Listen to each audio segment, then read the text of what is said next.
Our social media feeds are filled with the top percentile of athletes, models, and fitness gurus. This constant bombardment can lead some down the dark path of disordered eating and unnecessary self-flagellation. That being said, there is a healthy balance we need to strike that pushes us to eat healthier and is grounded in true self-confidence. My guest today is Marcus from Strong Not Starving. He's a body image and stress management coach with a background in fitness and disordered eating. Marcus and I delve into a wide array of topics, including if commenting on someone else's body is ever okay, Marcus's journey with body image and fitness, the impact of body composition tests, internal versus external validation, the impact of compliments on individuals with body image issues, the importance of down-regulating emotions, managing intrusive thoughts, OCD, and catastrophizing, Marcus's and my experience as a musician, the challenges of touring and managing stage fright, managing ego in the music industry, and overcoming binge eating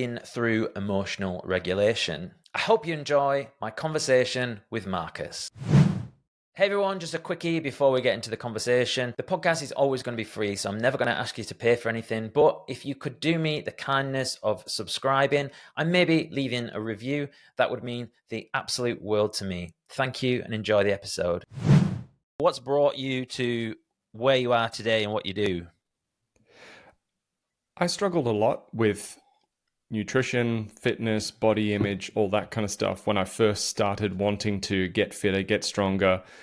And I've just set out really to solve the problems that I encountered along the way. So I ran into probably, 15 years of struggles with like eating disorders, disordered eating, body image issues that, really derailed my life and held me back from the outcomes that I was trying to achieve.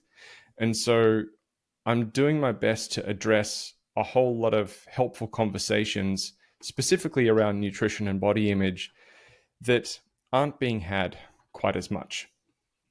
Like, how did that manifest for you? Like, were you like overweight, or was it an emotional thing, or? I started off wanting to kind of prove myself in the arena of sport in high school. Like, it was a very competitive environment at my school. We were put through a lot of fitness tests. I was put through body composition tests outside of school, strict diets, all that kind of stuff. And I guess it all started because I was a year younger than most of the other guys in my year level at school. And obviously at that age, a year is a long time in terms of development. So I was competing against other guys or thrown into the same ring with other guys who could grow a beard at the age of like 14 and all this kind of stuff. And so it started off through kind of wanting to prove myself, thinking that that's what a man should be. A man should be strong. A man should be good at sport. A man should be competitive. Like that's what I needed to be.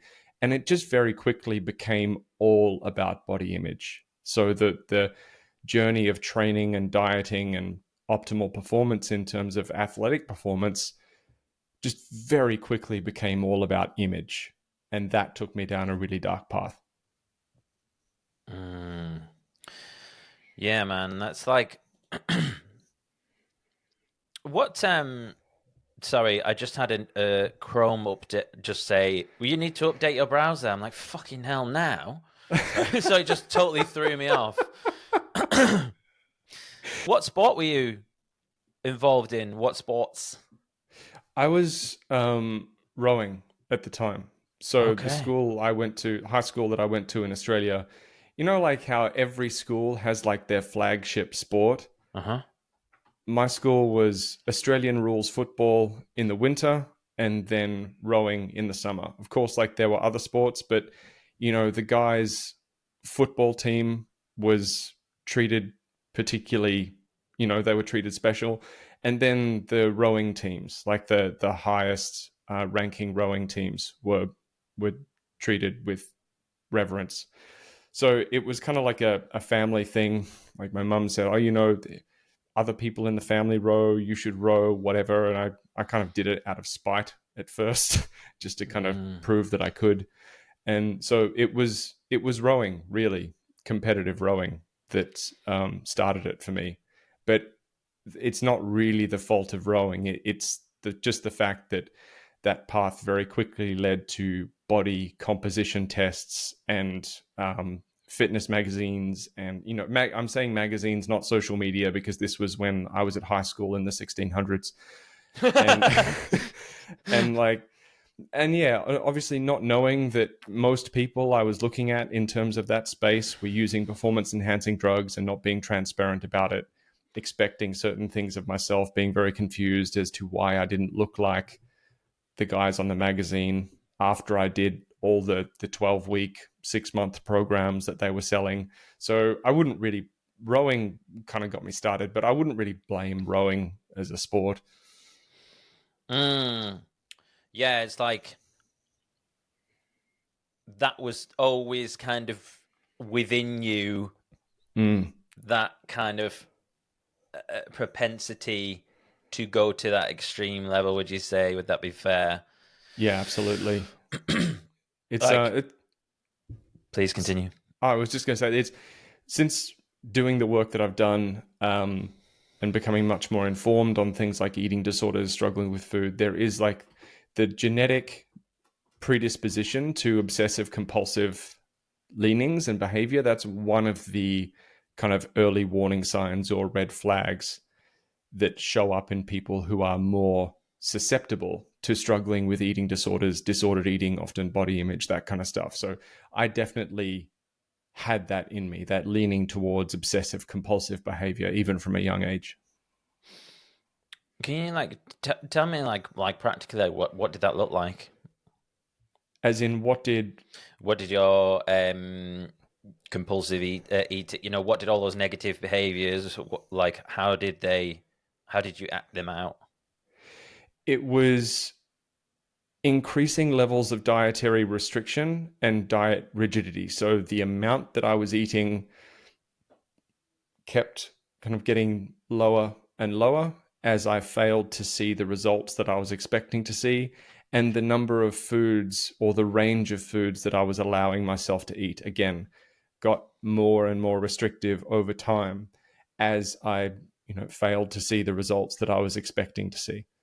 And I would stick to these dietary parameters and training parameters just rigidly, no matter how I was feeling, no matter what the outcome was, because it very quickly became not so much about it being outcome focused as it was like a compulsion, like feeling like I had to stick to these things because I had to achieve this result. And I was completely uninformed about what really went into the results that I was trying to achieve. So it was this mix of different things, but OCD and a leaning towards kind of feeling like I was doing these things from a very compulsive place started to play into it. And I would feel very, very anxious, very, very distressed if I was unable to tick boxes associated with certain things that were part of my routine, whether it be a training session, whether it be eating in a very particular way. And yeah, it just started to dominate my life. Mm. And like you talked about parameters, like with those parameters, was it body comp stuff that was set from your coach, or were you defining those parameters?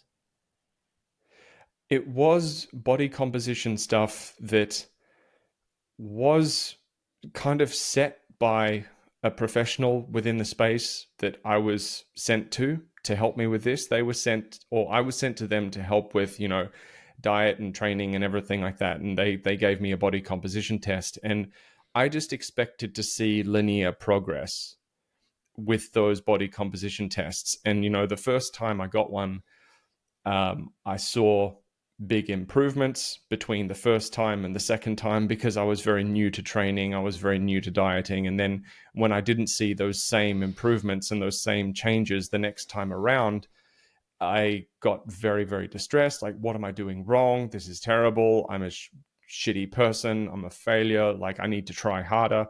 So it's not like the body composition targets were set by a coach or by someone of authority, but I didn't have anyone to guide me through what it was to be looking at body composition tests and to know what to expect. So I was kind of coming up with my own ambiguous expectations about what progress should look like. Right. So they didn't give you like, oh, you need to be at X amount body fat, or I understood through listening to fitness models, professionals within the fitness space, what body composition or, what body fat levels were associated with being very lean. So I was kind of shooting for those. But this is where it became very much about appearance. I started listening to fitness models rather than athletic coaches. And so I was aiming for body fat percentage targets that were more associated with fitness models than athletes. yeah. So you ended up like square pegging into a round hole, like your own expectations that you kind of like found through culture. Yeah, pretty much. Yeah, man, it's interesting because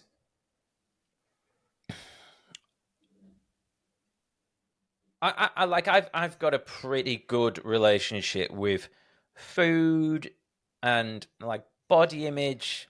Meh. Yeah, it's a journey. Yeah, and yeah, there's just so much there that resonates now because, like, I didn't do sports or anything at school. Like I did music, and I've come into like athletic endeavors like later in life. So I don't know if you have you heard of High Rocks. No, I haven't. So that's like something that I'm into.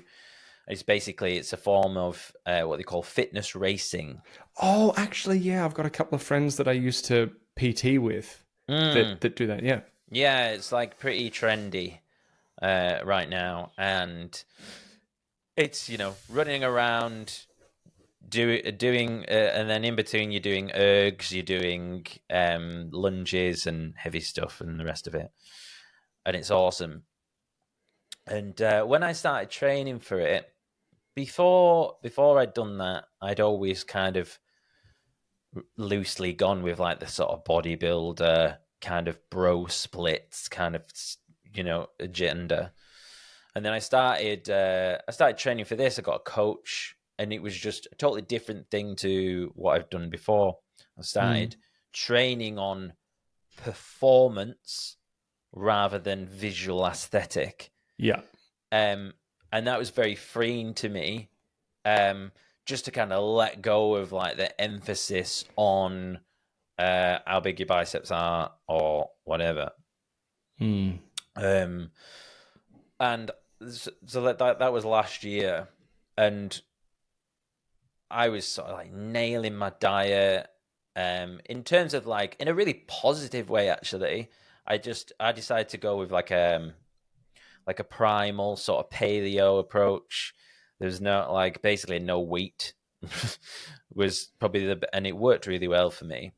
But I was quite lean, but I was performing well, and that was the goal. And don't get me wrong, like I would have liked to have been like bigger, but like my natural kind of physique is slimmer. Like I can't remember whatever morph that is.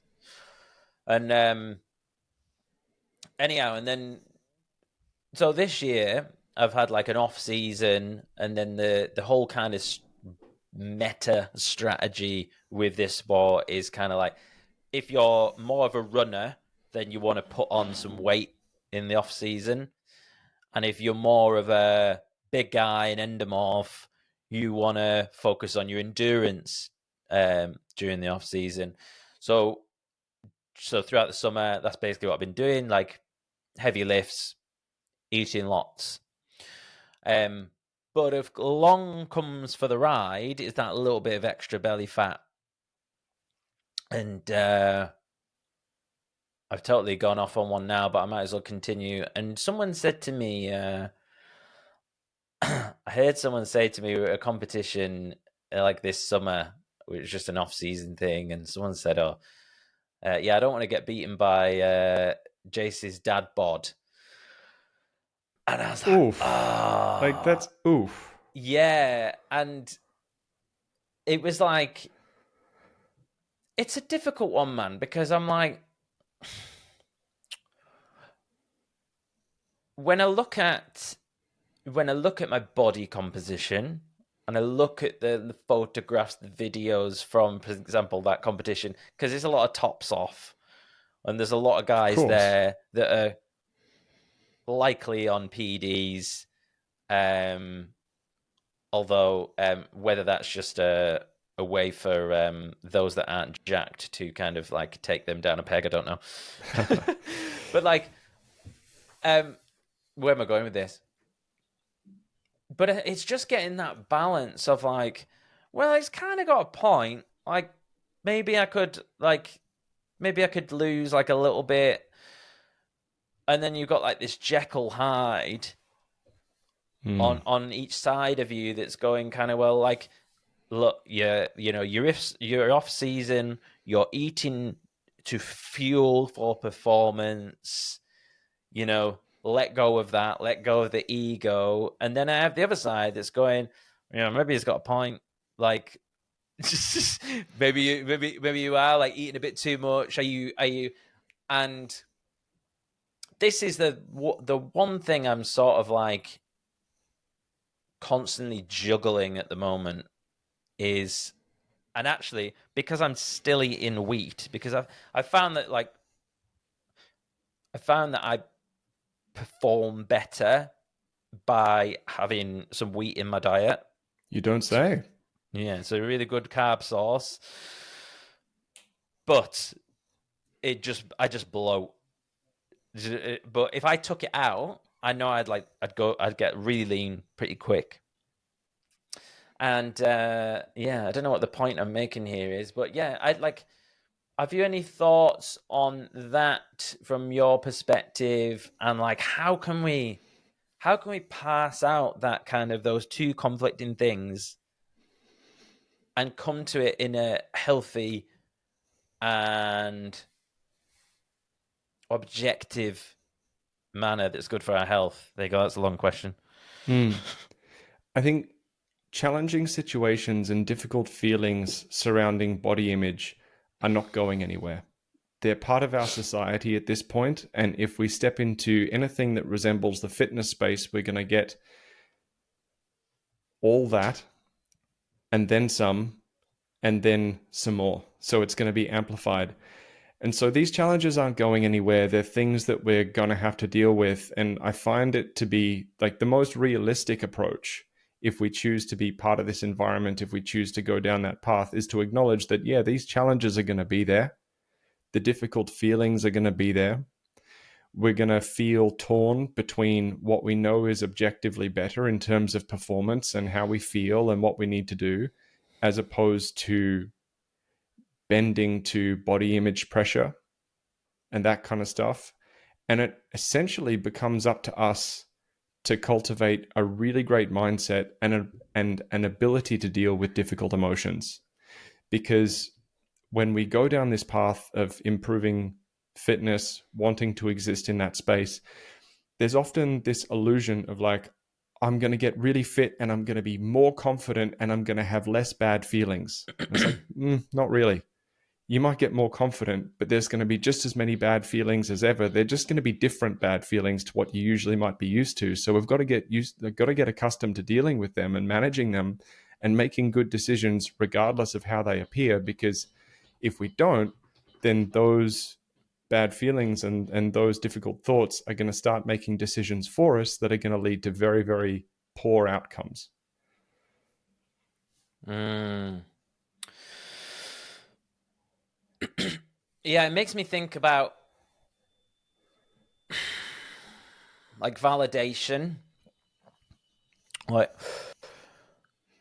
internal versus external. Like, do we need validation? Mm. Is it okay to need a little bit of validation? I don't know. Like, with that example for me, um I have actually put on a bit more mass. So I went out the other week round town, and I wasn't topless, so you can see everything. And I was wearing a shirt, so like a shirt, the way that kind of like cuts down is quite flattering if you've got the cut right, and it's sort of like, provided your chest is like slightly out, and and I was like, and I got a few compliments, like, and said, oh yeah, like you look like looking pretty stacked, and I was like, fuck yeah. And and there's nothing wrong with that. There's nothing wrong with accepting a compliment and being like, oh yeah, that made me feel good. Yeah, and it made me think, and I was like, did I need that? Because it like, are we doing a deal with the devil by taking those compliments? Interesting. Do you know what I mean? Like, it's my full-time job is having conversations with people surrounding their experiences with this exact thing. And one of the most important things when it comes to compliments and validation in terms of body image is to recognize where we are on that spectrum of our own journey. Like, there are some people who are in a really rough place with body image, who, even when someone compliments them, they don't receive it as a compliment because it triggers a whole lot of really difficult stuff going on for them. And if you haven't experienced that, it's very hard to understand it, because it's very natural to think, well, hey, I was saying something nice. Like, what's the problem? But it's very difficult to really comprehend how someone who's maybe struggling with an eating disorder or really down the rabbit hole with this stuff thinks and feels in relation to compliments. So that doesn't mean that nobody should give anybody compliments ever, and it doesn't mean that it's wrong to enjoy a compliment or take a compliment. Some people say, oh, you should never comment on other people's bodies ever. And I'm like, oh, yeah, I guess I see the logic behind that, but also it's a very hard thing to police and enforce, like we can draw awareness around this stuff, but we also need to be realistic about what to expect when we go into the public space. And when we're maybe not in a place where even compliments bring about very difficult or negative feelings, it's helpful to look at compliments in terms of body image through the lens of like, this is nice if I receive it, but I must make sure that I don't need it.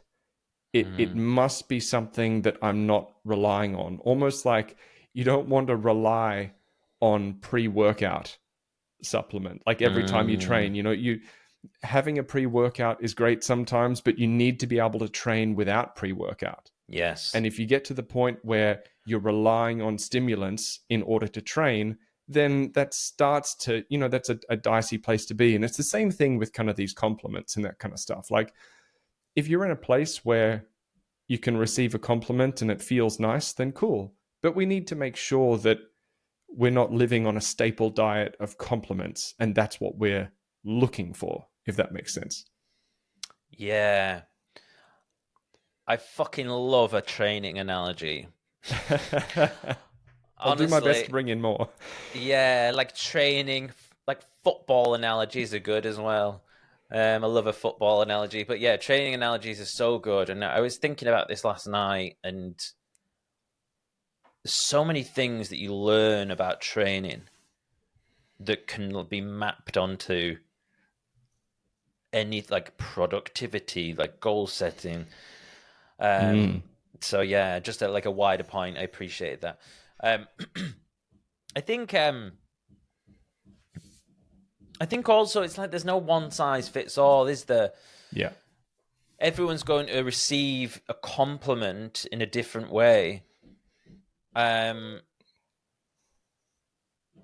think like we forget like how much we're shaped by culture and like family. So like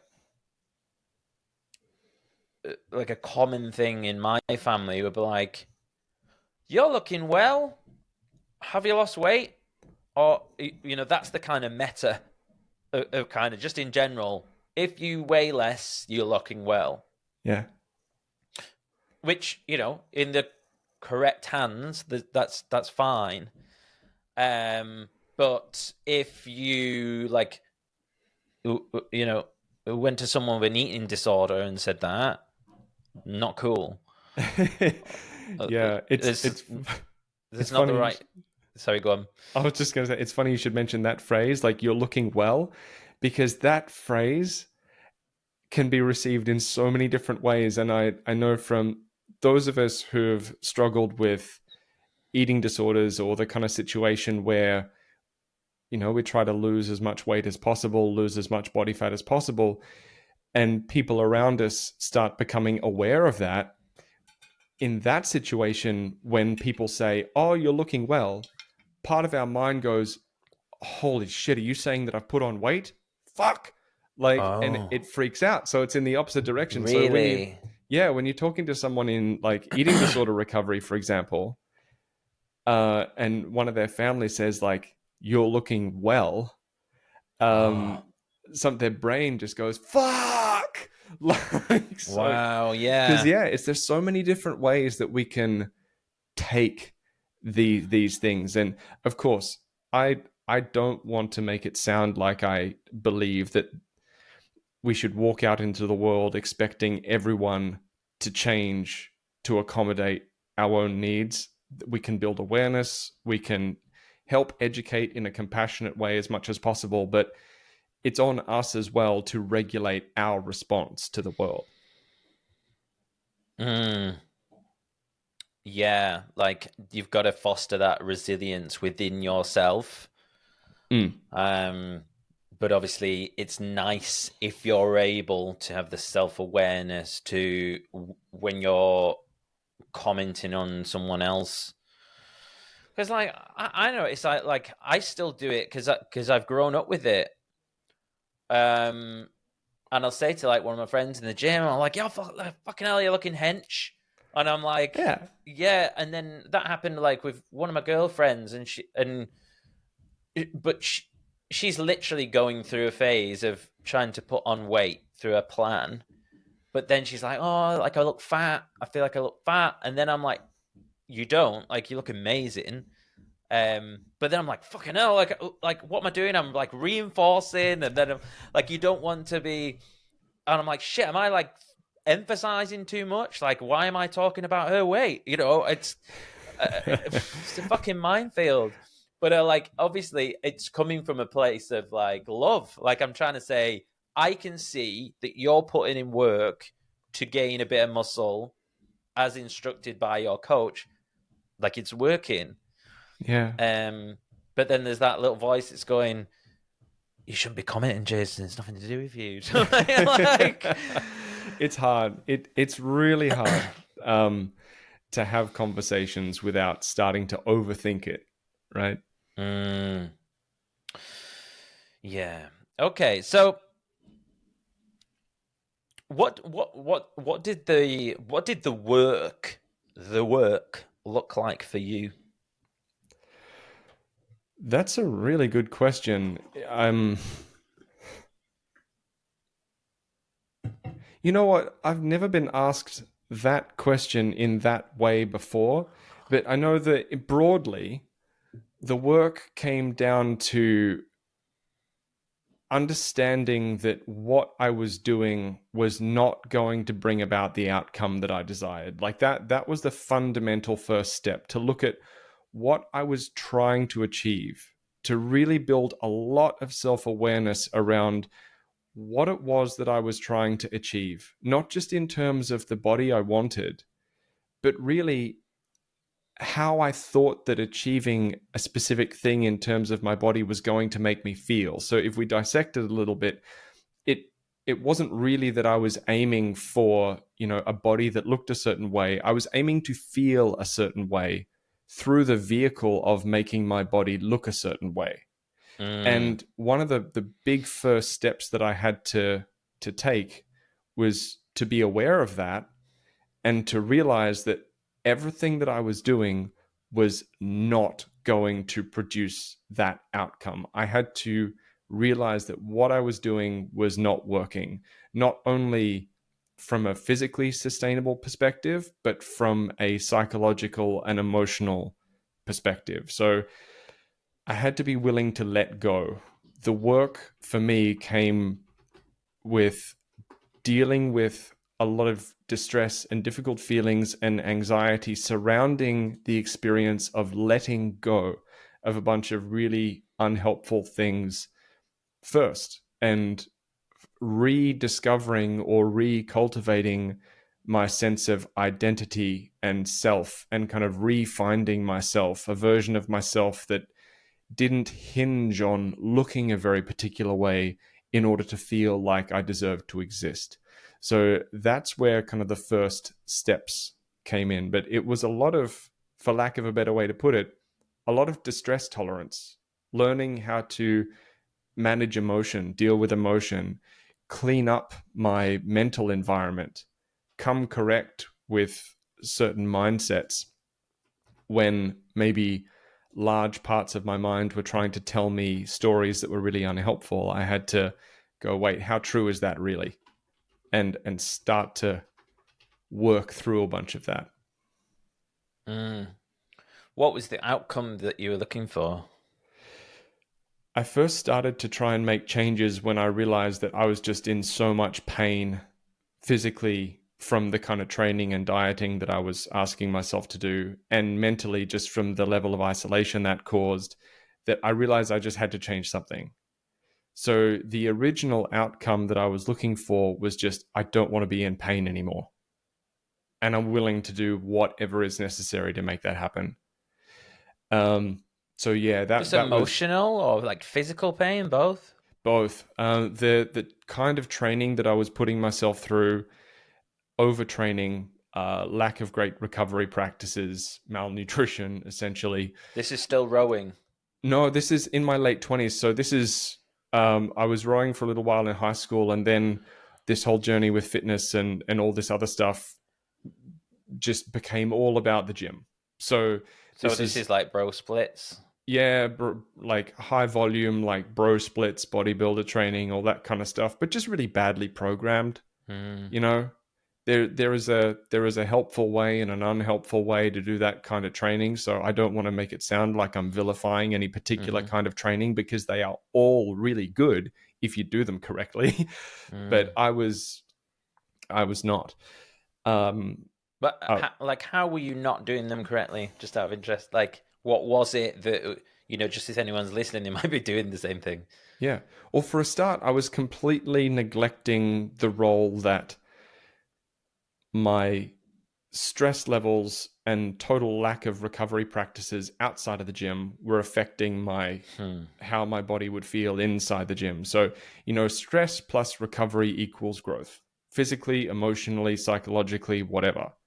Most of us are quite good at giving ourselves doses of stress, but we're not that great at recovery. So I was putting myself through really intense, very high volume training sessions, then also like not sleeping, not like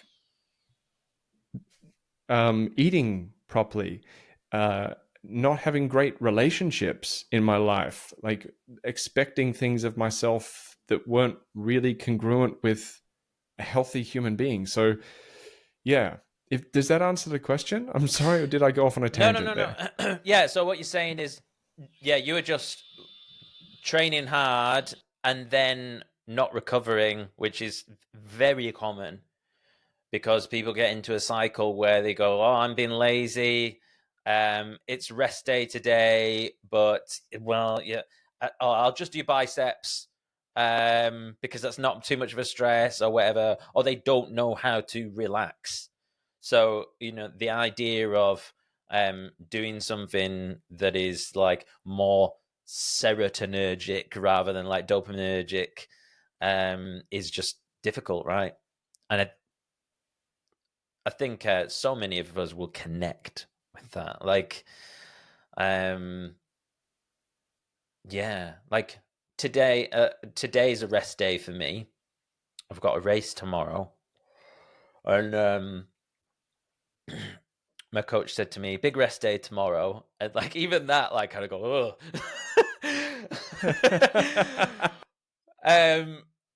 Yeah, it's like, oh fucking hell, like how's it gonna go? Because you can have a really good rest day where yeah, I think it's harder if you're the type of person who has that drive to be training hard and achieving things to then go, ah, it is not easy. Um, so yeah, I can relate and agree. And what do they say? Like the muscles actually grow when you're resting, not when you're doing it.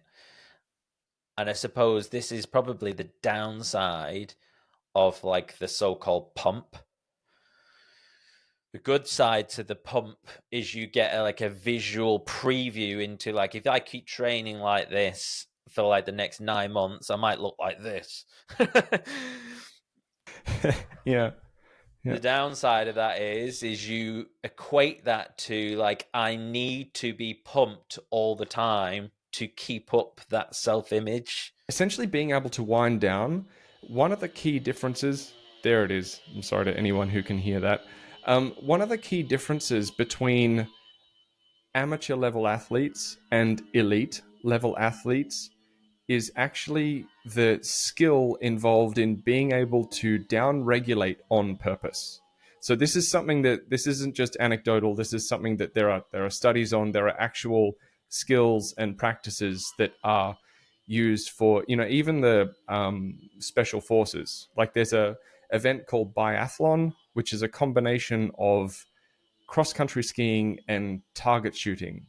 So this is used in That the sounds military. so fun. Yeah, I know, right? So, but essentially, the goal of this is like it was originally used in the military, I think, but the goal of biathlon is to have intervals of high altitude cross country skiing followed by intervals of long range shooting. And what that requires is an athlete or a soldier to be able to complete their interval of cross country skiing and then lower their heart rate and down regulate on purpose to Yeah. then be able to shoot with a steady aim and then upregulate again for the next round of skiing. So it is this actual practiced ability to peak and down regulate on purpose and then peak and down regulate on purpose. And I love using this example because it applies to sports, it applies to training, it even applies to work. And like I work with people in the corporate space a lot in very high stress environments, and we have a lot of conversations about the ability to come correct and peak when you need to and then come down from that. Otherwise, you finish work at 5 and you might leave work at 5 or 6, but physiologically and psychologically you're still at work until 11 p.m. at night. So we need to cultivate this ability to peak when we need to peak and relax when we need to relax. And there's an actual skill involved in being able to do that on purpose rather than just going through life at the whim of wherever our nervous system and thoughts take us. Yeah. Yeah, man, that's so cool. Like two things. One is like I love the idea of that like training modality, finding something where like shooting, where you need for your heart rate to be low. Um yeah, fascinating. Like I wonder what you could like supplant that with. Maybe you could do it on. I could probably do it on my watch. Sorry, we're going like full into training now, but like, yeah, I could do it Yeah, on my that's cool. watch and be like intervals. Like, so the next interval has to be that I get my heart rate lower than so and so. Otherwise, it starts like beeping at me, which I kind Yeah. of do anyways. But yeah, so that was that one. Secondly, I found like a good analogy. I thought of an analogy there, and it's to do with the erg. So like the row. Mm-hmm. If you're rowing all the time and that fan's always running, then you'll just burn out. The Exactly. thing about the row or the ski is like you need to hit the fan, recover, hit the fan, recover. And it's like the same thing as what we're talking about. You have to have the recovery. If you're hitting the fan all the time, like you're just going to like fucking explode. Exactly. I love talking about this because it has so many applications and so many parallels just across the board. There's like the microcycle, mesocycle, macrocycle, whatever. You can apply this to your work intensity within any given hour, within any given day, within any given week, within any given month. And just this ability to up or down regulate depending on where we choose to be, rather than where we just kind of find ourselves, is so important. Just like the other day, for example, I was in the park. I've got a dog. I mention my dog all the time on like every collab that I do. Huge fan of my dog. And like he and I were in the park. I take him out every day to throw the ball for him for a while, and we hang out in the park, and he's my best bud. And there was a dude riding his bike through the park like ridiculously fast. Like there are like kids and dogs and everything everywhere, and this dude was just booking it through the park. And I threw the ball for my dog. It went off in one direction. This guy on the bike changed direction. Long story short, he came really close to hitting my dog. He didn't, but he came really close. Now, within about 10 seconds, maybe even less of that happening, my mind had gone into absolute overdrive into all these kind of like worst case hypothetical scenarios, like, oh my God, what an asshole. What if he had actually hit my dog or a kid? If he'd hit my dog, like I would have gotten into this huge argument with him. I would have had to take the dog to the vet. They're like, oh my God, what if I got so mad with this guy? Like, what if I hurt him or something like that? And then there would be a court case. And then, oh my God, my mind fully went into catastrophization. And because of my history with OCD, intrusive thoughts and catastrophizing kind of come as a package with OCD. There's something that people with OCD will often need to manage this. So that's kind of where my mind went. Instant worst case scenario. And part of me was just furious about this guy like riding his bike so quickly through the park, so irresponsibly around like dogs and kids. But at the end of the day, nothing actually had happened. And I had to be on a call with a client within 5 or 10 minutes time. So at that moment, despite the fact that a large portion of me, a big part of my mind felt justified in the anger that I was experiencing, I had to be able to willingly choose to down-regulate from that emotion because, one, it wasn't helpful because nothing actually happened and I was just catastrophizing, which it never helps. And two, I couldn't show up to a call with my client in that state. I needed to be calm. I needed to be resourceful.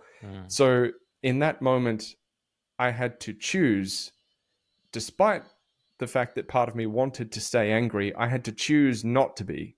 I had to choose where to direct my thoughts, and I had to choose to start practicing certain things to down-regulate my physiological response to the emotion that I was trying to process and kind of move through. And when we talk about things like biathlon and being able to up or down regulate in athletic competition, this is where it translates in terms of just like everyday life. Being able to choose our reactions better.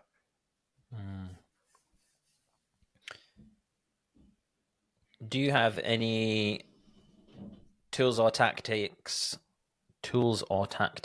for down regulating in an OCD spiral such as that? Yeah, the thing that I found really helpful is grounding in physical sensations. So being able to, firstly, there's a mindset part of it, and then there's a physiological part of it. If we neglect one of these two things, we're not going to be successful. So we have to pull the biggest lever we have in terms of physical regulation to acknowledge that every emotion, every feeling comes with a physiological state within the body. So breathing is the most readily accessible way to change our physiological state. When we start to change our breathing patterns, it doesn't work instantly.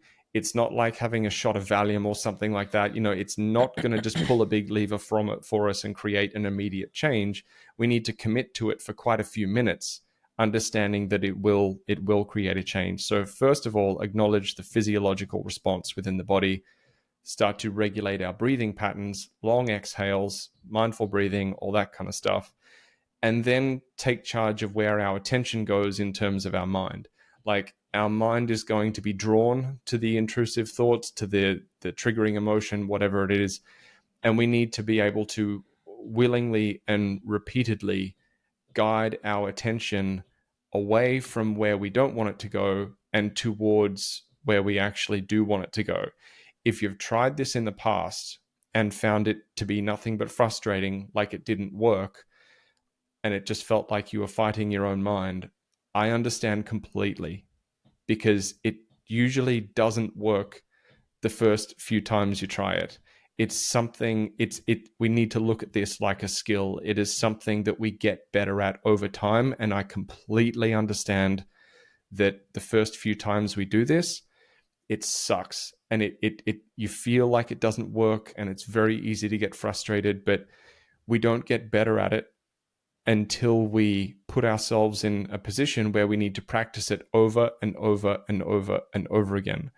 And I find physical sensations very helpful to ground my attention in when it comes to where to bring my attention in these moments. I might bring my attention to the feeling, just the literal physical feeling of breathing, of rubbing my hands together. Some people do the 5 things I can see, 4 things I can hear, 3 things I can smell, touch, whatever. That can be a helpful way to do it. So you were asking me about the thing with touring. Yeah, tell me about your time as a musician. Yeah, it's amazing in hindsight how that complemented what I'm currently doing. I've always had kind of one foot in the fitness and nutrition space and one foot in the music space. In my 20s, fitness and working in gyms and everything, that was always kind of like my day job, while I worked with bands and everything like that at night and on weekends. And I got an opportunity, or I created an opportunity by very intentionally moving over to the UK in 2016, where more work for musicians is available than in Australia. Like, Australia has a great music scene, but there's just a higher volume of work available in the UK because of population density and all that kind of thing. So is that right? I didn't know that. Yeah, well, if you want to play a show, if you want to play a week of shows in big cities in Australia, you're like, the distances between large cities in Australia is massive, whereas you can drive a couple of hours in the UK. You can play Brighton one night, London the next. You can play Manchester, Leeds, Birmingham. Like, it's much more congruent with touring. So I moved over here, started auditioning, got a job with a band that was doing their 30th anniversary world tour. So that was a band called The Wedding Present. They were like an indie rock band that was very big in the early 90s. So in the early 90s, rings a bell. Yeah, The Wedding Present. It's kind of like, I grew up listening to, or with bands like Blink-182 and Green Day. And so where The Wedding Present would fit in was like, maybe for you and I, there was like Blink-182 and Green Day, but like back in the day in the early 90s, it was like the Smiths and The Wedding Present. Like, The Wedding Present wasn't quite as big as the Smiths, but they were kind of like the slightly louder, more indie, grittier, So like kind post-punk. Yeah, post-punk indie rock type thing. And so they were, they're still going, or a version of that band is still going. It's run by the guy who was the lead singer. He's kept the band going all these years with different lineups, and they needed a new guitar player. I'd just come off a bunch of tours with a previous band, and it was just a good fit. So I was working with that band full time for like 18 months, and it was pretty much like 3 weeks on, 2 weeks off, 2 weeks on, 1 week off, touring the UK, Europe, North America. We even did Australia and New Zealand once.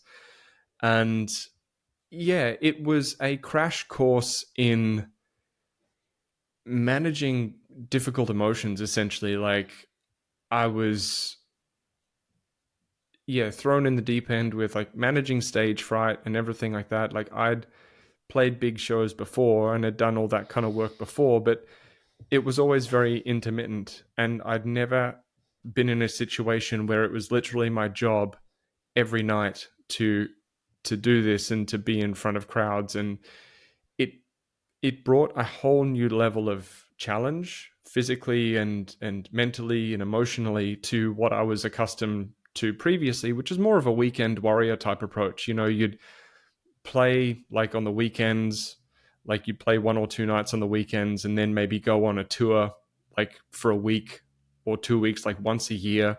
This was much more intensive, and it forced me to really get the reps in. Like, when you're doing something every night, you get good at it. And I had to get really good at managing stage fright. I had to get really good at acknowledging the fact that no matter what I did, if we were in front of an audience of 2,000, 3,000 people, a whole bunch of people in that audience were going to dislike me on sight for reasons that I couldn't control. So making peace with the fact that some people are going to like me, some people aren't, and stiff shit, that has to be fine. And yeah, just managing doing all this kind of stuff with not much sleep and being away from friends and family and everything. So yeah, that was very much a crash course in emotional management.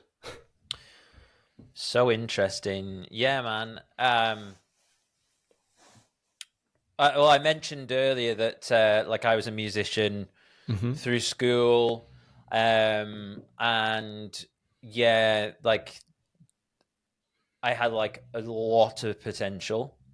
A guitar player, singer. That's kind of like my main thing.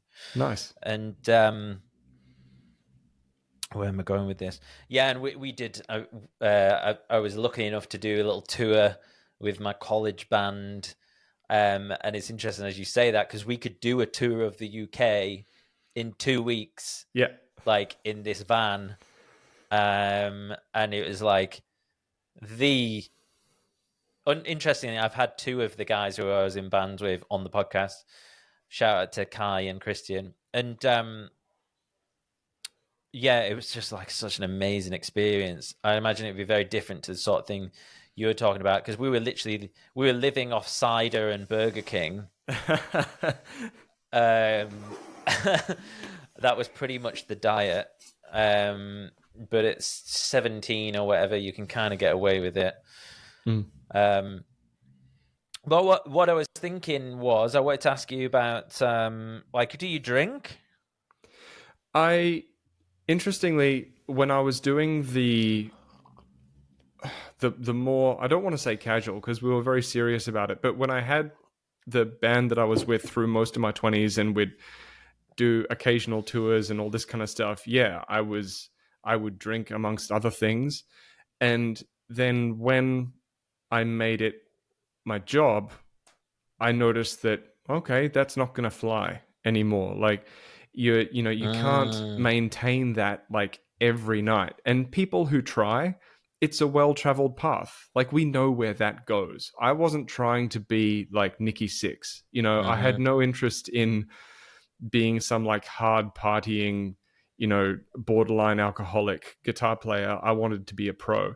And something that I was lucky enough to do a few tours opening for Slash's band at one point. And something that I noticed about that was, I was doing those tours when Slash was, obviously in his mid to late 40s.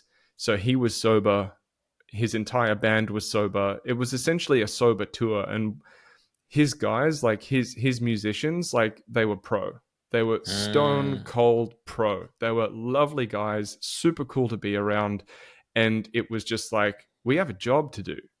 And that job is to deliver every single night. And that really struck me. So when I started doing this like every single night, I was like, well, I can't be like hammered. I can't be hungover and dealing with the emotional instability that comes with being consistently or continuously hungover all the time. There was even like the North American tour that we did. Obviously, we did it in we drove. We weren't flying anywhere, and the distances that we had to drive between gigs in North America was much greater than we would in the UK, and the shows were scheduled for much later. So we were driving further during the day and playing shows later in the evening, which of course meant much less sleep. So I made like the tactical decision to cut out caffeine, alcohol, everything about a month before going on that tour. And I cut out caffeine specifically so that I could nap easier, Yeah. so that I could nap during the day in the back seat of the tour bus, and then be a little bit more fresh for when we played shows in the evening, because we'd have these experiences like, you know, we'd be playing a radio show during the day that was like live show, live audience, live recording, live broadcast, so no pressure, and then go and play a different show in the evening. So I couldn't really afford to be tired, but I knew that we were getting fuck all sleep every night. So I had to be like, all right, what can I do to make sure that I can nap regularly, that I can take what sleep I can, where I can. I even got really good at sleeping on the floor under tables backstage in like dressing rooms and that kind of stuff. Like I got really good at napping that year. And so, yeah, there was definitely a difference between doing it professionally when it came to like alcohol and caffeine and everything versus doing it occasionally. Yeah, that's interesting.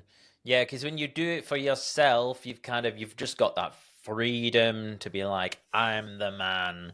Like, this is my band, ego, all the rest that comes in with it. Yeah, I'm gonna get fucking charged up.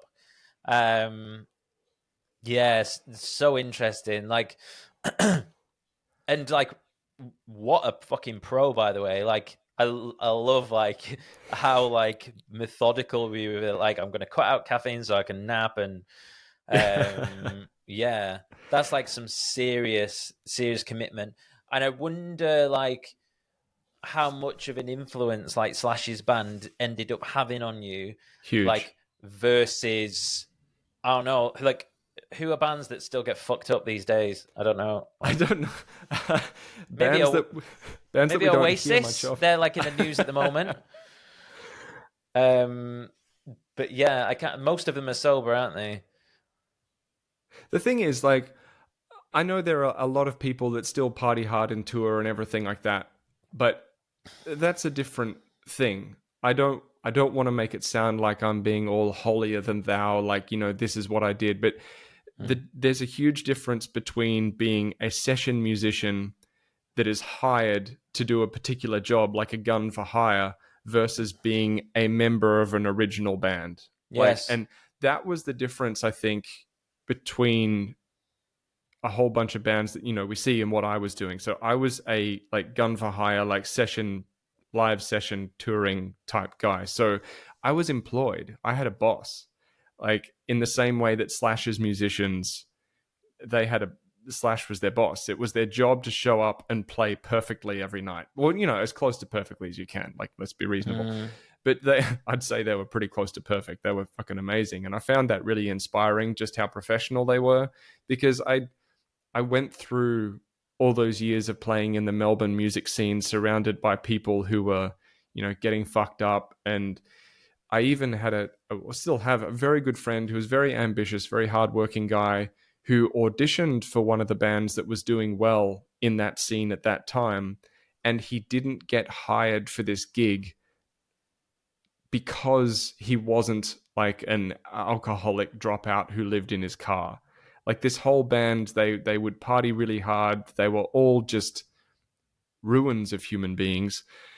And my friend, he was studying to be a pilot. He was a great guitar player, had the right look for the band and everything like that. But just because he didn't party hard, they were like, no, we don't want you in the band. Wow. And it's no surprise that if I said the name of that band, you wouldn't know who they are because they got fucking nowhere. So Yeah, it's different being a session musician because you have a job and it's your job to come correct and deliver a certain level of professionalism. Yeah, man. That brings up like so much for me. Like all I'm thinking is, yeah, I like throughout those years and like when I got to like university, so I went to university of music and I behaved like the rock star. We've all been there, don't worry. I behaved like it finished my music career though. I behaved like the rock star, like when I should have been the session musician. Like I often think that like I did all the sex, drugs, and rock and roll, but without the rock and roll and more alcohol. Like, do you know what I mean? Like, it was Yeah. all ego, and I think some of that, and I came through college, and it's like this delicate balance between like self confidence and managing your ego. Mm. And I was constantly like flooded with like, oh, you're amazing, like you're gonna go places, like Jason's this, Jason's that, um, and I believed my own hype. Uh, but where I went wrong is the things that got me good at playing the guitar in the first place. I just stopped doing them. Mm. Uh, I just totally, and I don't know why. I think there's like lots of different reasons why, but I think at the heart of it was like this huge insecurity that I wasn't good enough, anyways. Bro, So what's the point? being a guitar player is so hard like that. I remember, again, like, I don't want to sound like I'm all holier than thou because I went through my years of, you know, combining alcohol and Valium before I went on stage in order to manage nerves, and then doing other drugs when I came off stage to bring me back up and all this kind of stuff. And comparing myself, the level of comparison that I used to give myself when I looked at other guitarists and how good they were and how crap I was and where I needed to improve. And it's oh man, it's rough. Mm. Yeah, and you can go two ways with that, isn't it? So, from what I can hear from your story, it sounds to me like you took those things and you were like, oh, those insecurities around, oh, he's better than me, and like, how can I improve? Sounds to me like you actually did implement those things and said, okay, yeah, I need to improve here. Whereas maybe I went the other way and just went, fuck it, let's just get pissed. Like, I mean, I'm no angel in how I handled it. Let's not kid ourselves. I kind of took things in a particular direction, but I almost rebelled against this idea that more technically accomplished you are, the better you are, because I'd worked with a bunch of guys who were technical geniuses as far as, you know, music is concerned, but they were also kind of, you know, let's say socially dysfunctional. mm-hmm. And so when I started playing session stuff, I made it my priority not to try and be flashy. I let go of this idea that I needed to shred and be this incredible guitar player. I was just like, you know, I'm going to learn the songs and show up. And yeah, and it was a whole journey, man. And I handled it very imperfectly. I have a lot of regrets. Like what I put myself through in order to bring that level of what I thought was that level of professionalism to the table, I actually ruined a lot of fun for myself. I took it too far. I took How? it I took it too seriously, in the sense I was very much always in my head, taking everything very, very seriously. And, you know, of course, everyone has 2020 hindsight, but I was still dealing with an eating disorder at the time. I was still very insecure. And I didn't really take in the experience as much as I could have because I was too worried about just random things. I was just putting myself through a lot of needless anxiety, putting a lot of needless pressure on myself. I could have afforded to have a bit more fun than I did. And it was just a reflection of that stage of my life, like what I'd learned, what I hadn't learned, and there were still things that I needed to learn and hadn't quite got there yet. So yeah, it was a very imperfect process.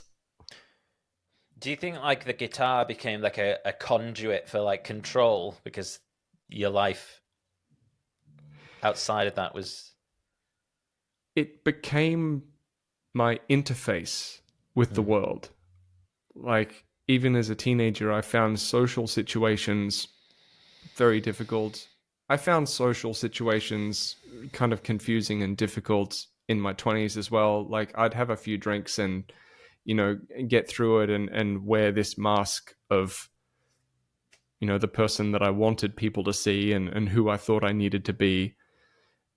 Almost created a whole other persona with someone who was kind of like more easygoing and all that kind of stuff. But on the inside, I was very type A personality, very, very hard on myself.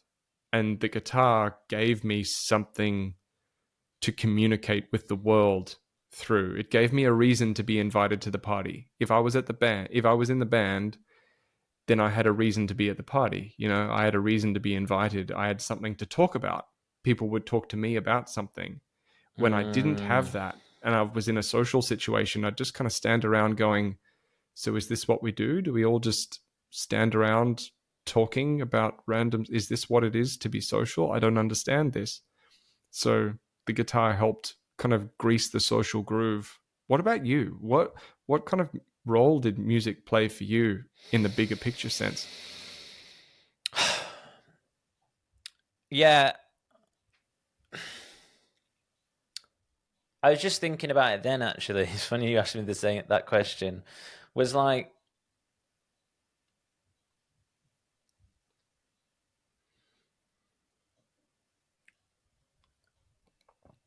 I think it was kind of like an expression of masculinity Mm-hmm. for like someone who never lived up to the traditional masculine roles. So like, I've never been a strong guy when I was growing up. I've always been a little bit fearful.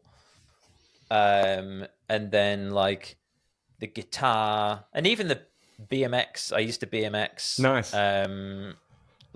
Those become like this expression of your masculinity, and it's kind of there is like there's an element of showing off to the opposite sex. Um, uh, uh, yeah, like my fitness, like look at me, like jumping around on my BMX, look at me on this guitar, and it's very sexual. Like, do you know what I mean? Like you're Mm-hmm. like putting your hand up and down on this thing, and like, do you know what I mean? Like, there's lots of like connotations there, isn't it? And Mm-hmm. um,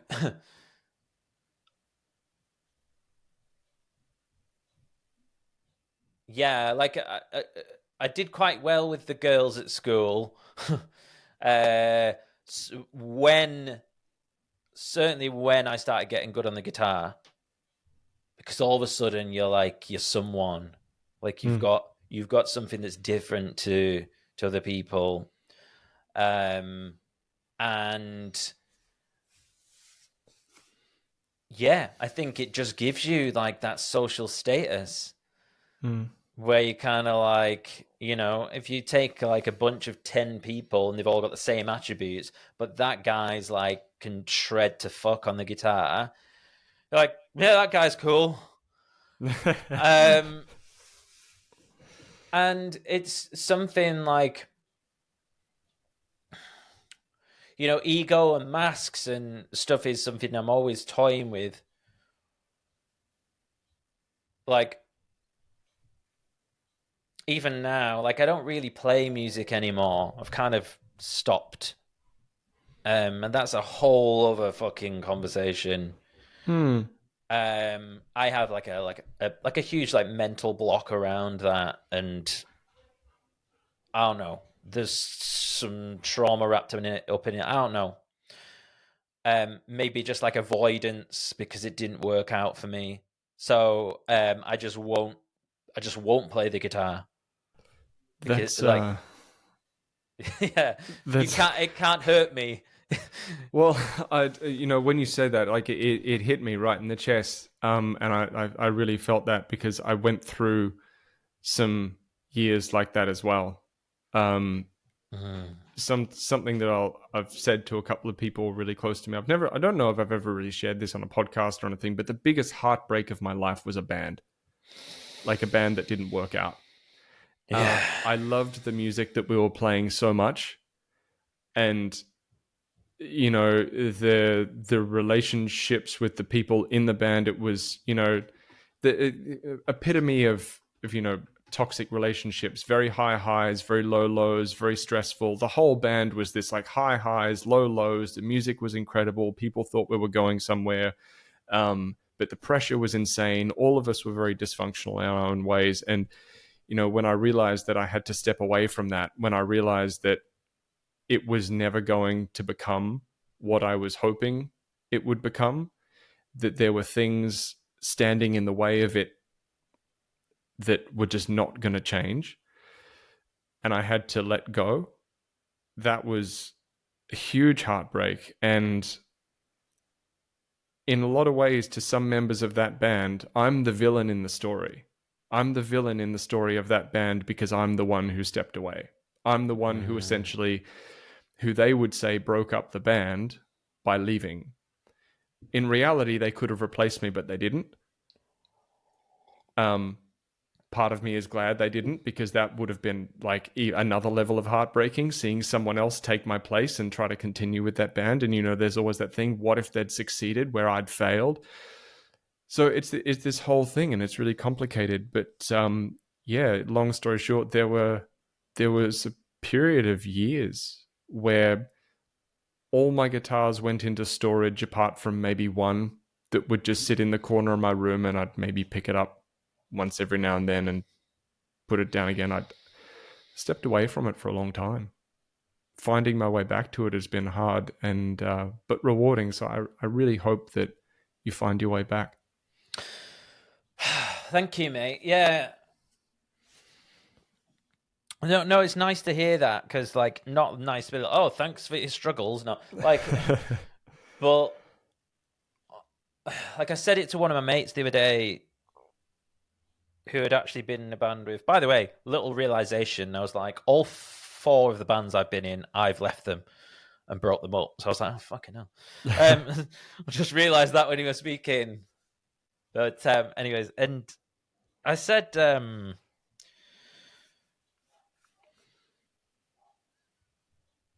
I was talking about this, and he'd got a new guitar, and he was like, do you want to play it? Because like, without like being like big headed, he's like he knows I'm good. Like, so he actually asked my opinion on it. He was going to buy an electric. I said he had like quite a bit of cash that had come to him for a certain reason. His mum had passed away, and he got some money, and he said, I wanted to treat myself. I'm thinking about getting this jazz master. And I was like, why the fuck would you? I was like, why don't you get like a gorgeous acoustic? Like, and he just literally just took what I said. So obviously he took my like opinion, and that was really nice. And he was like, I'm so happy with it, mate. Like, yeah, totally makes sense. Why would I have bought like because he doesn't play in bands anymore. Yeah. So what's the point having like a guitar? Like, it's so much nicer acoustic. You can just play it up. And he was like, do you want to play it? And I can't remember exactly what we were talking about, but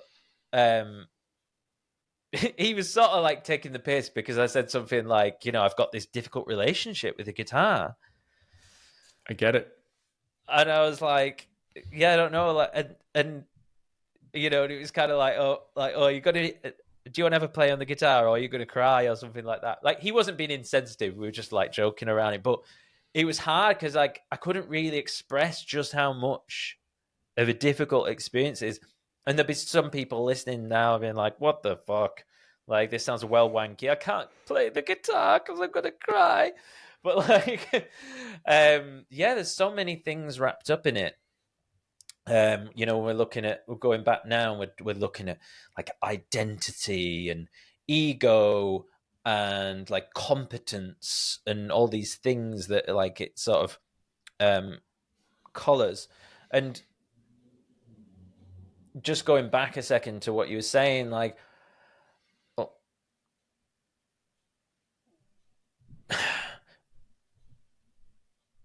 if you look at like online dating,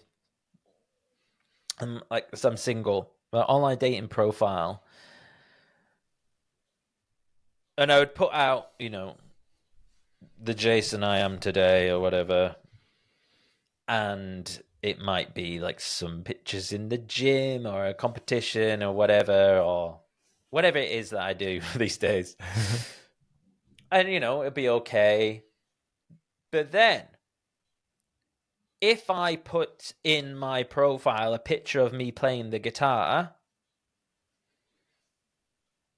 my likes or matches will increase 30-40% just by having the picture of the guitar in. Really? That never worked for me. Really? Like, what? What's Yeah. How were you taking these photos? Like, yeah. That's not. But that's the thing, isn't it? And then it's like, so I'm like, oh, should I include the picture of me playing guitar? Because I can play the guitar. I'm pretty good on the guitar, but I don't really play the guitar anymore. And then it's like all these things about like self-worth and like, who am I without the guitar? Like, am I more valuable as a musician? Friends and family, and well, when are you going to pick up the guitar again? You should. Well, why don't you start the band again? You were so good, and all this. And then I know what they're saying, and again, it goes back to like the compliments around weight and stuff. It's kind of linked. It's like they're doing it out of like respect and complimenting me on like being a good musician, but also it kind of feels like, like, so, like, what about, like, my podcast? Or, like, what about the stuff that I actually want to do? Because they don't know the journey that you've had. Like, they're aware of some parts of it, but they might not be acutely acquainted with the full emotional journey and feelings and thoughts and how complicated that is. And it's an amazing parallel to draw between body image and complimenting and commenting people on body image. When we give someone a compliment, we have no idea what their journey with that thing has been. When we comment on something that is a part of someone else's life, we have no idea what their journey with that part of their life has really looked like. We have no idea why they might have stepped away from it. We have no idea if sticking with it is really serving them. So it's very complicated. Yeah. I don't drink, by the way. Mm-hmm. And as you were saying that, then, like, the reason I stepped away from it, I think it's that, like, party element. I think a lot of it is that. There's lots of other things, but that's a big part of it. It's very kind of, it's like rushy, isn't it? And it's like almost like, and in like the recovery sort of sphere, it's kind of like you got to watch them like highs and I mean, even like working out and the rest of it and body image, they're all kind of, like we say, interlinked. And it's like, yeah, the late nights and stuff. And that's why I was kind of so in awe of what you were talking about with like your session musicianing, like doing that, and you were just so disciplined. I'm like, fucking hell. And like when you were talking, I was imagining myself on the bus, and I was like, yeah, I'd want to get pissed. Well, yeah, because it's boring. It's so boring sitting on the bus for so long. I remember some like seasoned session musicians that I came across at one point talking about how much they missed drugs because of the amount of downtime that they would have. You go to sound check and then you drive for ages, and then you kind of go to sound check, and then you sit around waiting for whatever time you go on stage. Like, there's not enough time to really go and do anything. And you're not going to you might go to dinner somewhere or whatever, but there's not really enough time to go and do anything significant or occupy yourself with anything particularly fulfilling. So you're just like sitting around, and I remember them saying like, being sober is it's what we needed to do, but holy shit, I miss drugs. Yeah. Yeah, I feel that. And yeah, hats off to like those guys that can just, yeah, for excuse the pun, but just like plug in and just be like professional. But yeah, it's so. I used to work in nightlife as well. I ran a music venue, so that didn't work out as well. So you can see there's like other things going on here with music, why I'm avoidant, and it's like there's the late nights and trying to get a routine in when you're working in something like hospitality. Oh, yeah. Or it's essentially shift work. Yeah. So you're like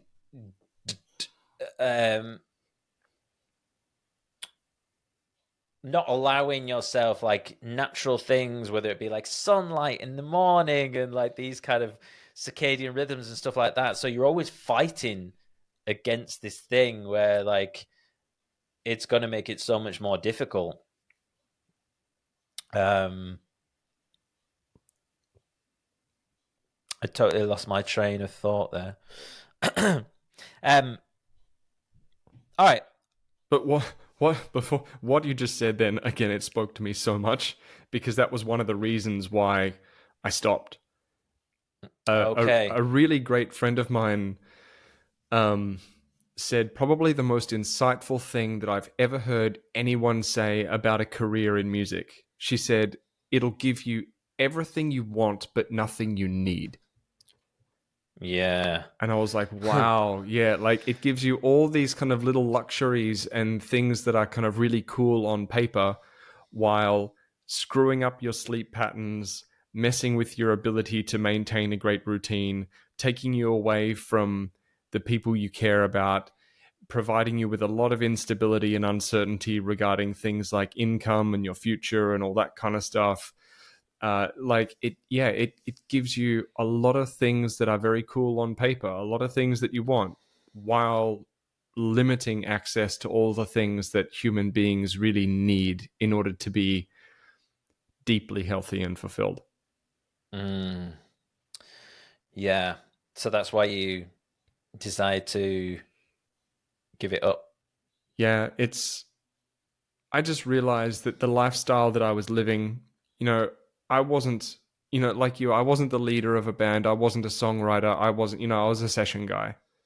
And I realized that there's only kind of one kind of lifestyle that leads to. And I was living a version of it. And I just realized like, this is it. Like what I'm doing right now, I might end up working for a different band. Maybe I get paid a little more. But at the end of the day, if I choose this road as a permanent thing, what my life looks like right now is essentially what my life is going to look like permanently. And that just didn't work for me. I'm like, I need something that I can build. I need something that I can work on. I need some freedom, some autonomy. I don't like working to other people's schedules, answering to people,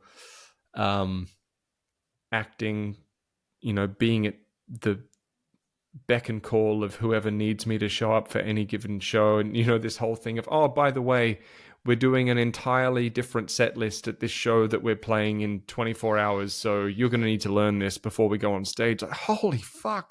Like it didn't, when I tried to visualize what the future would look like for me if I stayed where I was, I'm like, no. So, yeah. So what did you do after that?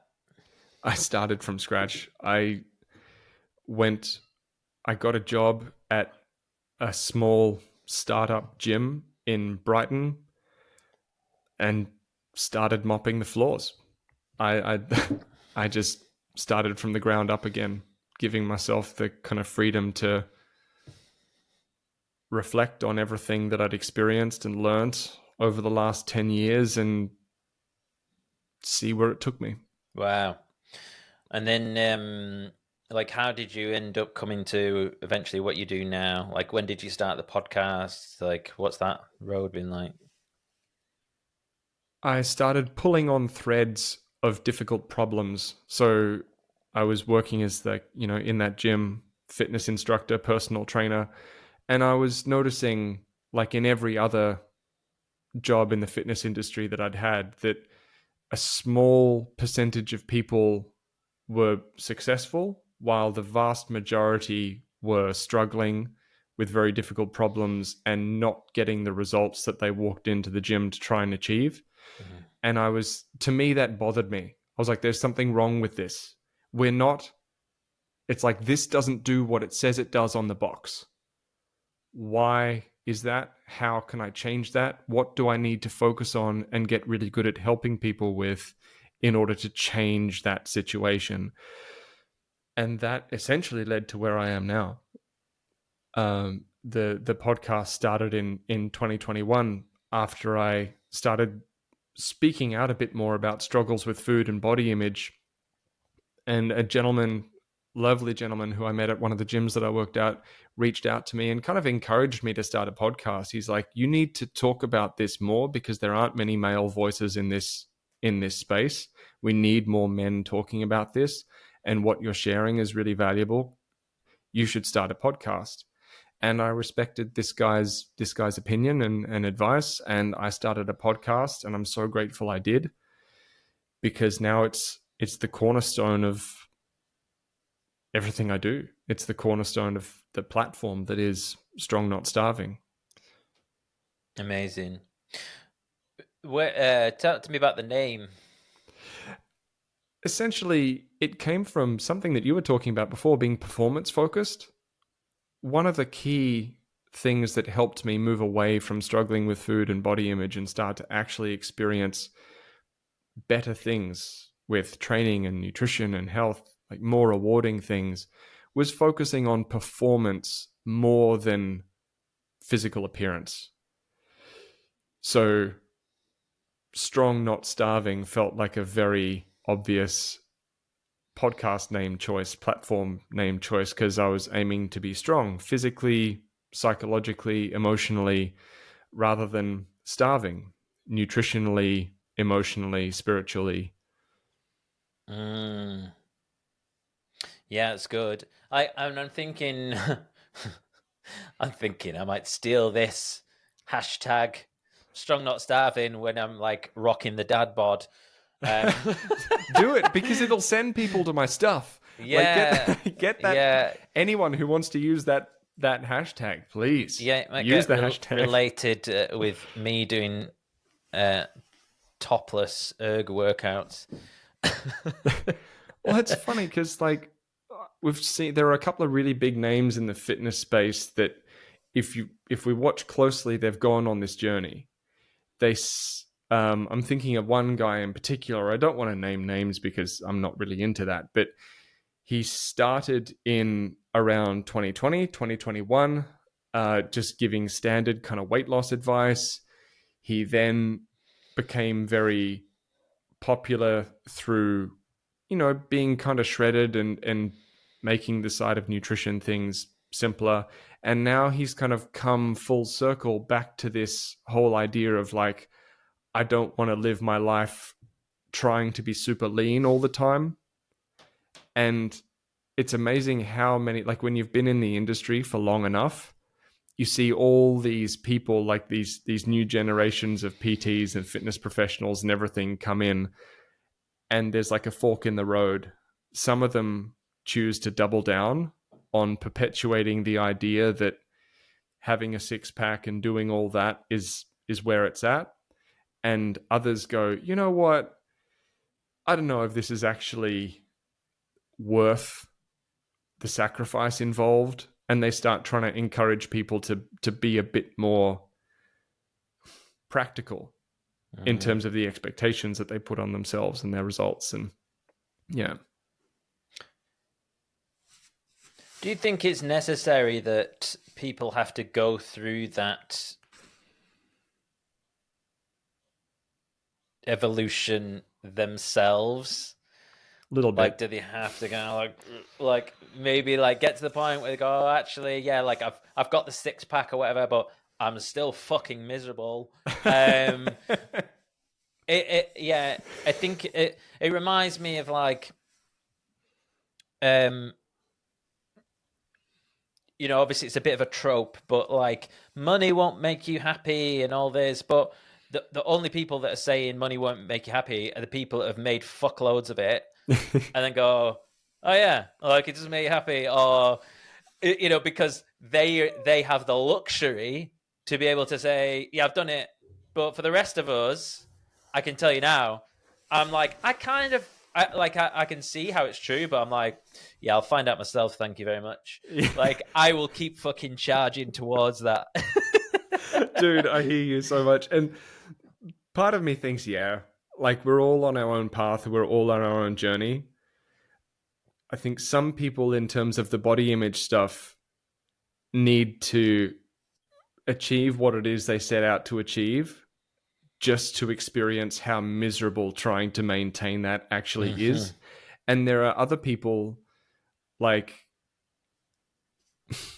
more, and there are other people who just realize that they're in so much pain, struggling so much, and still not where they want to be. So what the hell, you know? And sometimes that was more my path. Like I was never on the cover of Men's Health, you know? I periodically was in, magazine level good shape, but I could never maintain it. And I'm still in quote good shape now, like whatever that means, but a more sustainable version of that where I'm not aiming for the lowest possible body fat percentage at all times.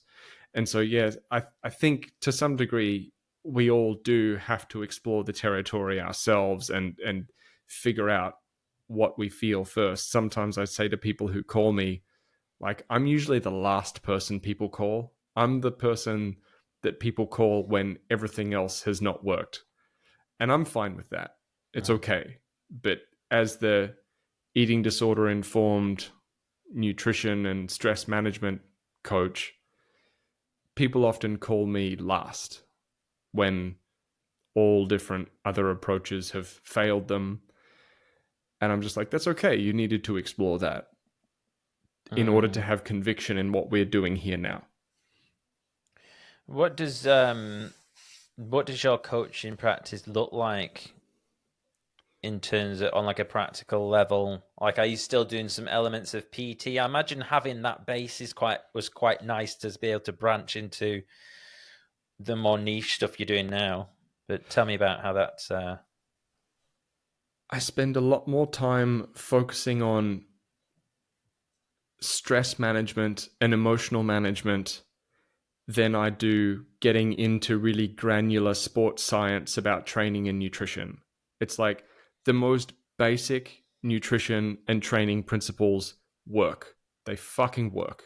We don't need to get so granular about nutrition and exactly the right weight training program. A basic approach will work.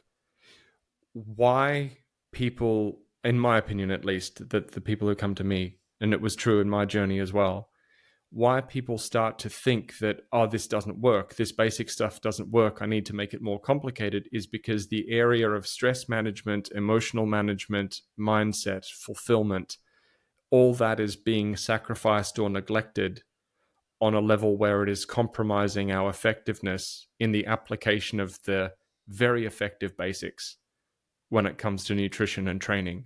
So if we take a little bit of the energy that we're investing in going down the rabbit hole with training and nutrition and instead go, all right, let's look at stress management, emotional management, communication, fulfillment, all those areas, then our outcomes in terms of training and nutrition improve.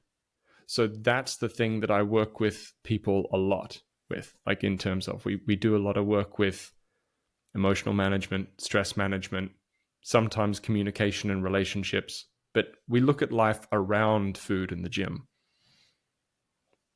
Okay. Thank you. And what about like what are the steps? What are the steps, if you can outline them, for someone to break free from binge eating?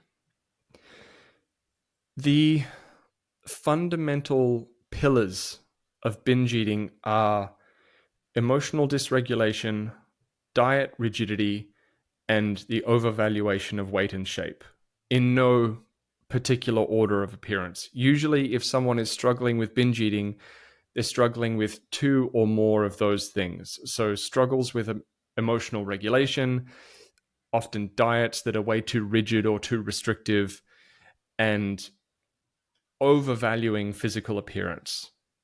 Now, this doesn't mean that we need to not care about how we look, because we're human and part of us is always going to be invested in our appearance. But the overvaluation, putting too much stock in how we look, causes a problem. So the first steps would be identifying where the problem is. Like, which of these three areas causes is most prominent or causes the biggest problem for you. And I've got screening exercises and a few things to help identify like where the key kind of problems are, because I get people coming to me saying things like, I know my diet is too strict, and I know that I'm fixating on my physical appearance, but emotional regulation isn't really a problem for me. Don't struggle with that at all. I'm fine. And then they'll do this screening tests, and something like emotional dysregulation will come up as the most prominent one. So the first thing we need to do before anything else is identify where the problem is. And then also get really well acquainted with what is not serving you, what's not working. Because before we start introducing solutions, we want to like just put aside the things that we can be absolutely clear that right now, in this point in time, they haven't worked before. They're not going to work if we keep doing it. So let's put them aside. It's like the first step of climbing out of a hole is to put down the shovel. You know? Stop digging. You know? Sorry, I'm a bit slow on the uptake. Yeah. That's all good. Yeah, stop digging. Yeah, of course. All right. Thank you.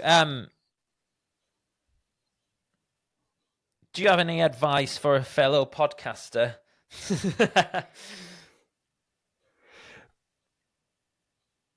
I guess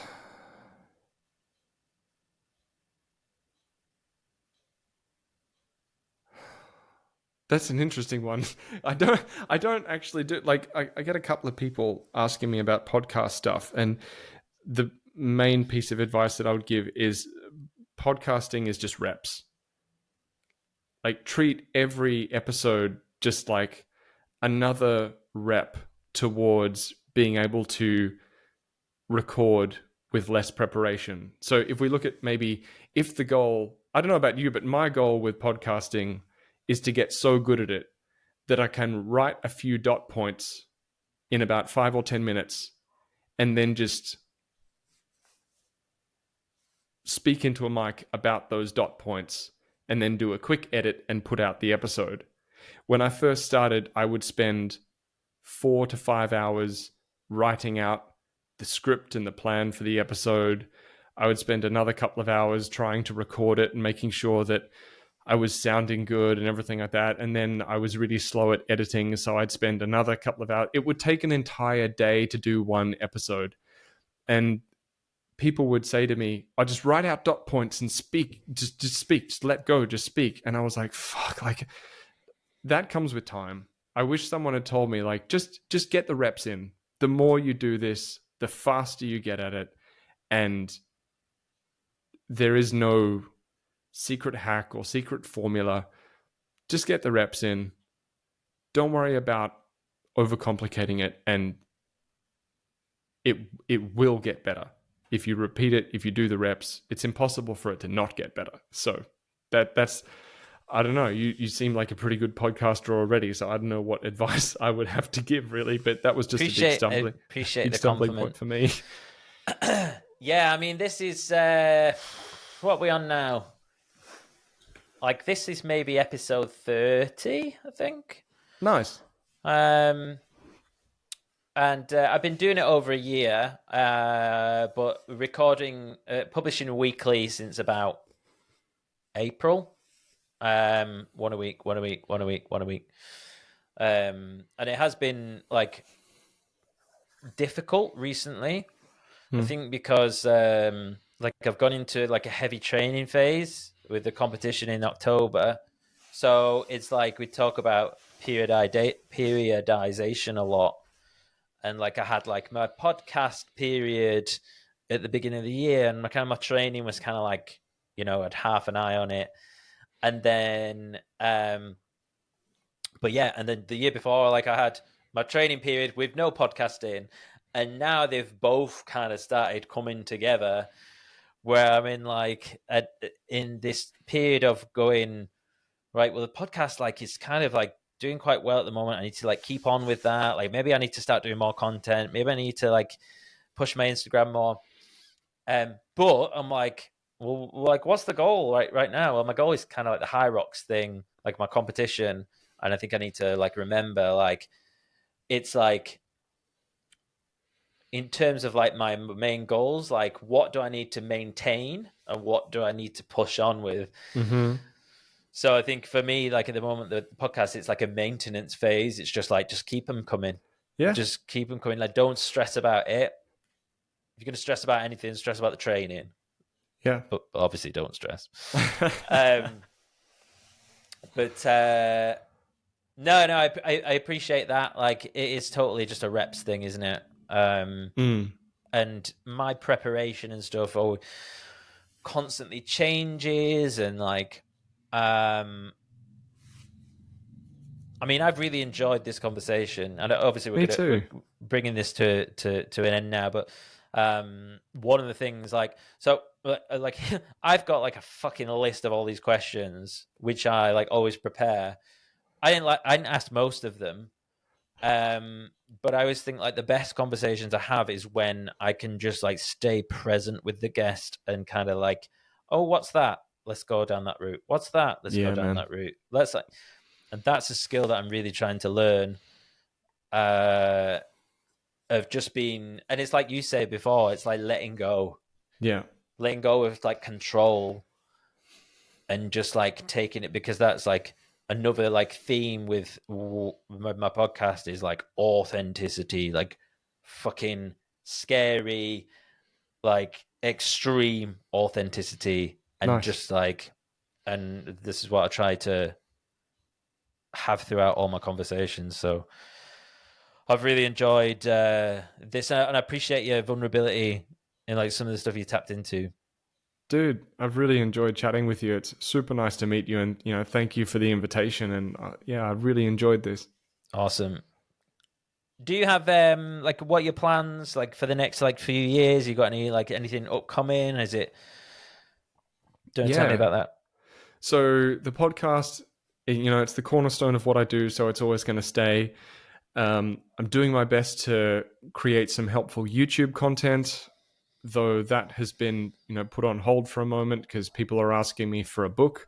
So I'm, sussing out what it would be to put like a book together. I'm writing material for a book that's not going to be like a traditional, read it from start to finish book. It's more going to be like a workbook with different exercises and activities and things to do with some helpful information in it. And I'm going to include a whole bunch of notes about things that have come up in real sessions with clients, like things that people bring up. So the idea is like, the book itself is like a really helpful companion to the podcast and YouTube, though I don't know how long that's going to take.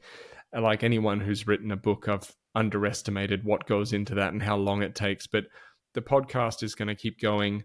I'm doing my best to put some helpful stuff out on YouTube. And the other big thing that's going on is more live events. So I'm doing some collaboration with a few really cool people around workshops. And in those workshops, I'm kind of the guy that they call on for topics like emotional eating, stress management, all that kind of thing. So yeah, there's more private workshops that I'm running in the next 12 months. And yeah, that's kind of what's going on. And my one-to-one coaching is always going on in the background as well. I'm always going to have a certain number of sessions available in my diary for one-to-one coaching, because I think that's a really valuable thing. It's an experience, like one-to-one coaching and that kind of private work. It's a unique experience that you don't get from a workshop or working in a group even. So I want there to be a certain number of hours that are dedicated to that. And as well, it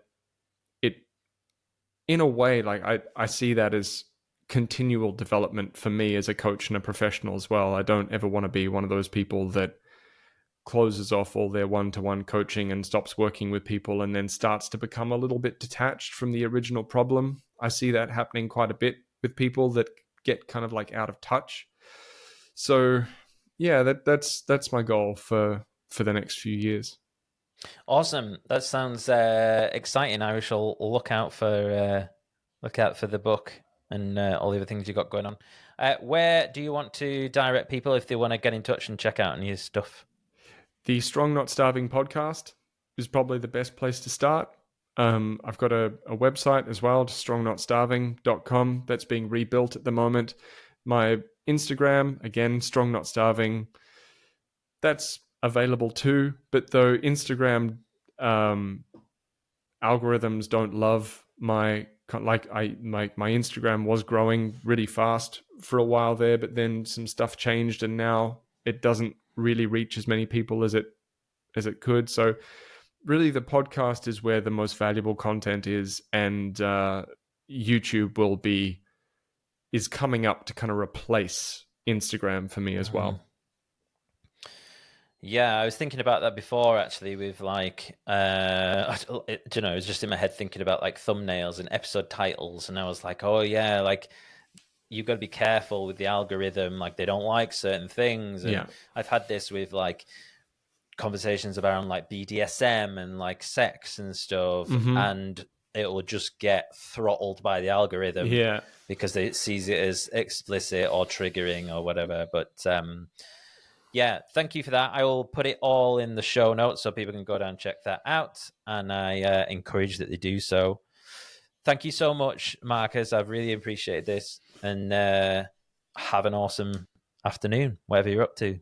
Thanks, Jason. Awesome to meet you and chat with you, man. Hey, guys, it's me. Thank you so much for watching that episode. And congratulations for making it all the way to the end. I really appreciate it. A few things before you get going. If you haven't already, please do subscribe. And if you enjoyed this episode, the kindest thing you can do for me is to share it with a friend or family member. Don't forget to check out the show notes for links to both my guests and myself. And if you made it this far, why don't you drop me a DM?